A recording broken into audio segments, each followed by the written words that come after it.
जवान लोग, मैं आपसे कहकर आपको उत्साहित करना चाहता हूँ, आप यदि आपसे कोई भी गलती हुई है, यदि आपसे कोई भी ऐसी चीजें हो गई है जो परमेश्वर की आज्ञा को तोड़ चुकी है, मैं आपसे कहना चाहता हूँ कि आपको डरना नहीं है, न शर्माना है।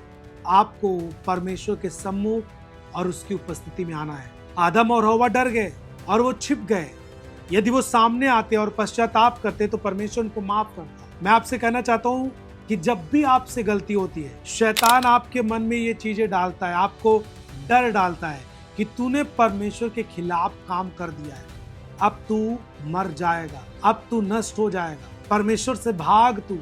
लेकिन मैं आपसे कहना चाहता हूँ, इस शैतान के झूठ को हटाएं आप। यदि आपसे कुछ गलतियां हो गई हैं, आज भी परमेश्वर जैसे आपसे मिलता था वैसे आपको बुला रहा है। हे जवान, हे बेटी तू कहाँ है, हे बेटा तू कहाँ है। आपको आदम और हव्वा की तरह नहीं बोलना है कि प्रभु मैं तेरी आवाज सुनकर डर गया, परंतु आपको जब आपका परमेश्वर बुला रहा है, आप उसके सामने चले जाएं और एक सही पश्चाताप उसके सामने करें, रिपेंट करें उसके सामने।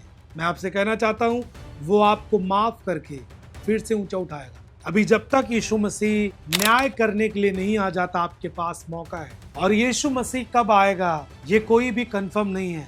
बाइबल कहती है ये अंत का समय है, यीशु मसीह का आना कंफर्म है। कोई पाप करे, कोई पाप से निकले, कोई पाप में जिए, कोई पश्चाताप करे, ये होता रहेगा। लेकिन यीशु मसीह का आना 100% कंफर्म है। वो आपके गुनाहों को माफ करता है।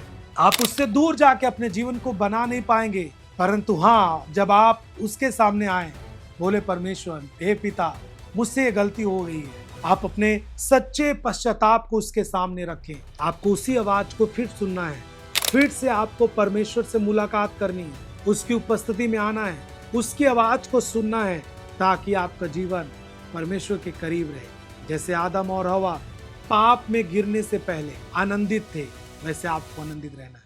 हालेलुया।